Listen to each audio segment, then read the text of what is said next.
우리가 사는 오늘이 우리가 경험한 어제의 결과라는 사실을 충분히 이해하고 계실 겁니다. 정치도 마찬가지입니다. 그 정치적 과거가 어떠했는지에 따라 오늘의 정치 역시 크게 달라질 수 있습니다. 과거로부터의 권위주의 유산이 어떠한지에 따라 신생민주주의 국가를 살아가는 시민들은 매우 다른 정치적 태도와 선호를 가지게 됩니다. 우리가 살고 있는 한국은 어떤가요?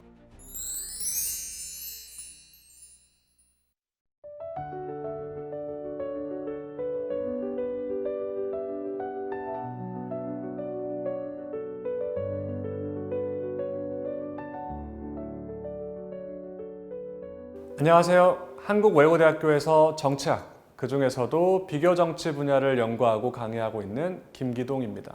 여러분들은 역사의 종언이라는 말 들어보셨나요? 냉전 종식의 상징이었던 베를린 장벽이 무너지기 몇 달 전에 스탠포드 대학교의 프란시스 후쿠야마 교수는 인류의 이념적 진화는 이제 종국에 다다랐다고 말했습니다.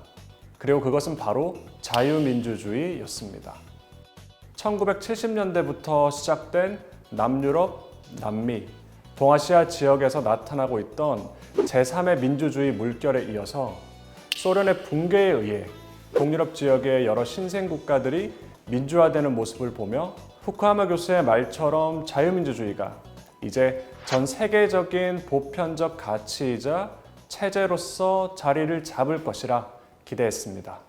다시 말해서 미국이나 서유럽에 있는 여러 기존의 서구 선진 민주주의 국가들이 경험한 정치 발전의 경로를 따라 동아시아 또는 동유럽 등의 신생 민주주의 국가들 역시 자유민주주의로 자연스럽게 순항할 것이라는 낙관적인 기대를 가진 것이었죠.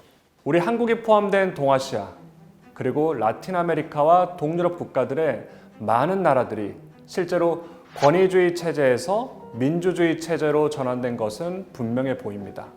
그런데 그로부터 약 35년이 지난 지금 신생 민주주의 국가들이 정말 미국이나 서유럽 민주주의 국가들과 유사한 자유민주주의를 오늘날 경험하고 있나요? 더 나아가서 이 지역들이 모두 유사한 자유민주주의를 경험하고 있다고 볼 수 있을까요? 권위주의에서 민주주의로 전환되는 것을 의미하는 민주화, 즉 정치 변동에 관한 학문적 논의는 비교정치학자들 사이에서 여전히 활발히 진행되고 있습니다.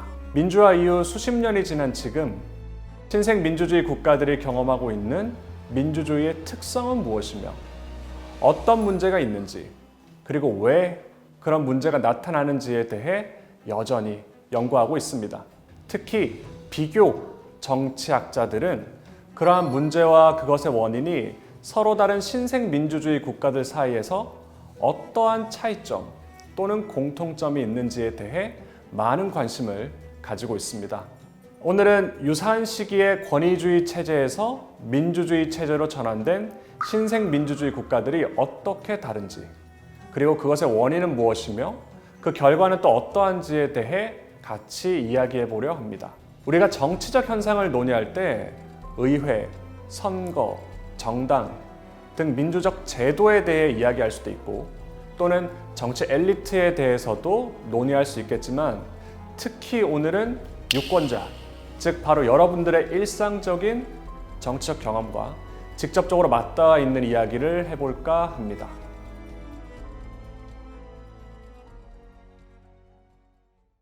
여러분들께서는 우리가 사는 오늘이 우리가 경험한 어제의 결과라는 사실을 충분히 이해하고 계실 겁니다. 정치도 마찬가지입니다. 그 정치적 과거가 어떠했는지에 따라 오늘의 정치 역시 크게 달라질 수 있습니다. 그래서 과거로부터의 권위주의 유산이 어떠한지에 따라 신생 민주주의 국가를 살아가는 시민들은 매우 다른 정치적 태도와 선호를 가지게 됩니다. 일반적으로 권위주의 체제는 민주주의 체제에 비해서 억압적인 경우가 많습니다. 특히 정치 영역에서 더욱 그렇습니다. 정치에 참여할 수 있는 권리가 특정 집단에게만 허용된다거나 정치적 표현의 자유가 제한되거나 또는 일반 시민들의 정치 정보에 대한 접근이 상당 부분 제한될 수도 있습니다. 이는 권위주의 체제의 정치 엘리트가 자신의 권력을 유지하기 위한 목적을 우선적으로 추구하기 때문입니다. 그래서 권위주의 체제는 폭력적인 경우도 많습니다. 정치적 반대파를 폭력적 수단을 통해 억압하기 때문이죠. 그래서 신생민주주의의 많은 시민들은 억압적이고 폭력적이었던 과거의 권위주의 체제에 대해 부정적인 기억을 가지고 있습니다.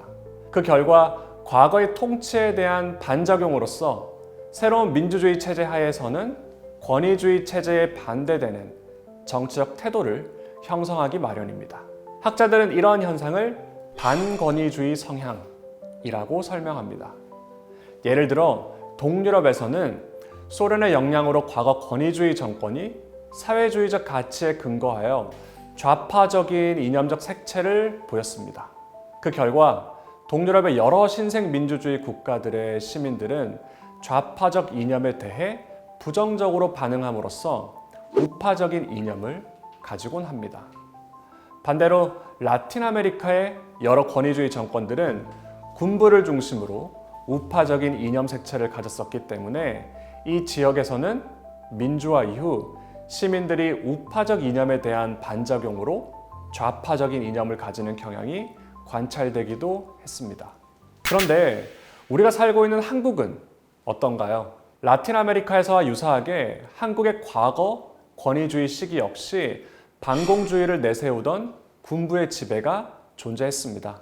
그 결과 많은 분들이 반권위주의 성향이 설명하듯 우파적인 이념에 대한 거부감을 가지고 있고 그분들은 좌파적인 이념적 성향을 보이기도 합니다. 그러나 또 다른 많은 분들은 그와 반대로 과거의 바로 그 시절에 대한 좋은 기억 때문에 오히려 민주화 이후 약 40년이 지난 지금도 여전히 우파적인 이념을 강하게 가지고 있습니다. 반권위주의 성향과 대립되는 이러한 현상은 친권위주의 성향으로 이해될 수 있습니다. 그럼 비교 정치적 관점에서 봤을 때 유독 한국만 이런 친권위주의 성향을 보일까요? 학자들은 이러한 친권위주의 성향이 두 가지 조건을 충족한 신생민주주의 국가들에서 나타난다고 설명합니다. 첫 번째 조건은 과거 권위주의 정권이 좋은 경제적 업적을 내야 합니다. 비록 억압적이고 폭력적인 권위주의 체제일지라도 정부 주도의 좋은 경제적 업적을 통해 당시를 살던 시민들은 경제적 빈곤에서 벗어나 풍요를 경험할 수 있었습니다. 그 결과 경제적인 만족감뿐만 아니라 정치적인 만족감을 토대로 과거 권위주의 시절에 대한 좋은 기억을 가진 채 민주화 이후의 시기를 살게 되는 것이죠. 두 번째 조건은 과거의 권위주의 체제의 정치 엘리트를 계승하는 정당 또는 정치 엘리트가 존재해야 합니다. 다시 말해 유권자 입장에서 봤을 때 좋은 기억으로 남아있는 그때 그 시절을 민주화 이후에도 지속적으로 회상시켜줄 수 있는 주체이자 그 좋은 기억을 토대로 정치적인 표현을 할 수 있는 바로 그 대상이 존재해야 합니다. 이 두 조건을 모두 충족하는 가장 대표적인 신생민주주의 국가가 바로 한국입니다. 과거 권위주의 체제 하에서 한국은 유례없는 경제적 성장을 경험했습니다. 그리고 민주화 과정에서도 과거의 권위주의 엘리트 집단이 주요한 행위자로서 존재했을 뿐만 아니라 지금도 여전히 선거 과정에서 과거의 경제적 업적에 근거한 어필이 주된 정치적 메시지 중 하나로 활용되곤 합니다. 그래서 많은 한국 유권자들 사이에서는 친권위주의 성향이 목격됩니다. 특히 한강의 기적으로 불리는 급격한 경제적 성장을 기록한 박정희 정권 시기에 정치 사회화를 직접적으로 경험한 유권자 집단, 즉 산업화 세대에게서 바로 이 친권위주의 성향이 강하게 나타난다고 이해할 수 있습니다. 그럼 권위주의 유산의 결과로서 친권위주의 성향은 어떤 영역에서 확인할 수 있을까요?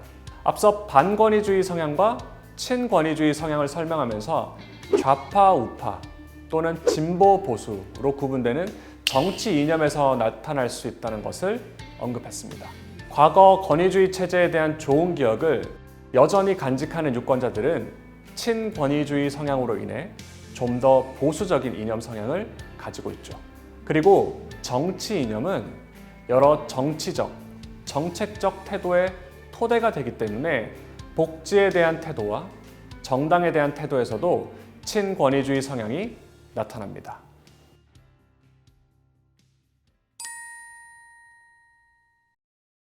먼저 권위주의 유산과 복지 태도에 대한 이야기를 해보겠습니다. 한국에서 친권위주의적 유산을 가장 강하게 간직하고 있는 산업화 세대는 학문적으로 1960년 이전에 태어난 사람들을 지칭합니다.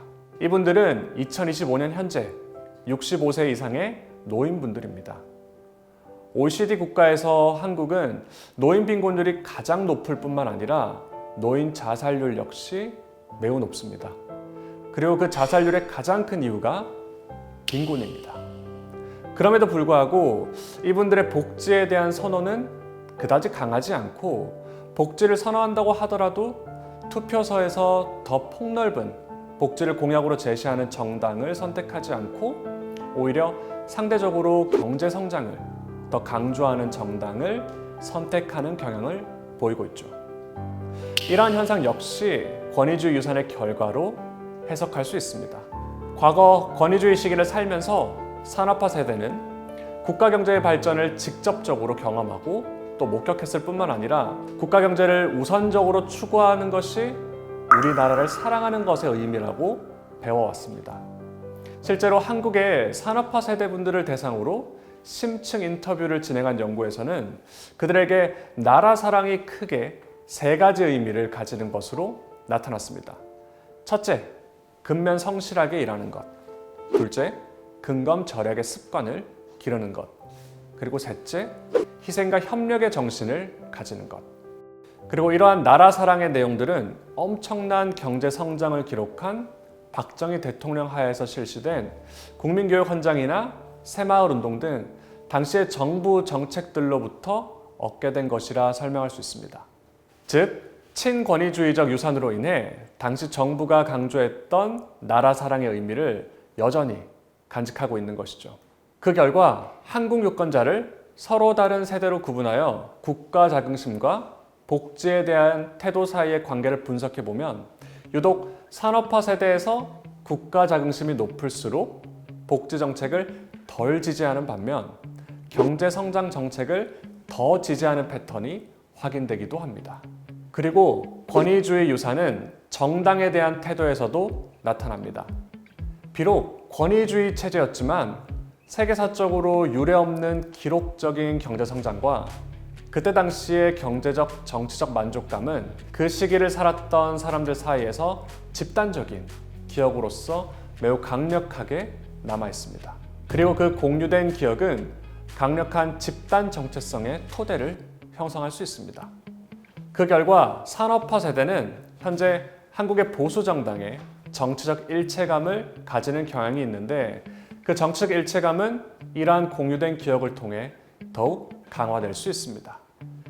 이는 매우 강력한 정치 심리적 자원으로서 작동될 수 있기 때문에 정당에 대한 열성적인 지지로서 표현될 수 있을 뿐만 아니라 그 정당의 승리를 위해 언제나 투표소로 발걸음을 옮기거나 심지어 길거리 시위도 마다하지 않는 열렬한 정당 지지자의 면모로서도 표출될 수 있습니다.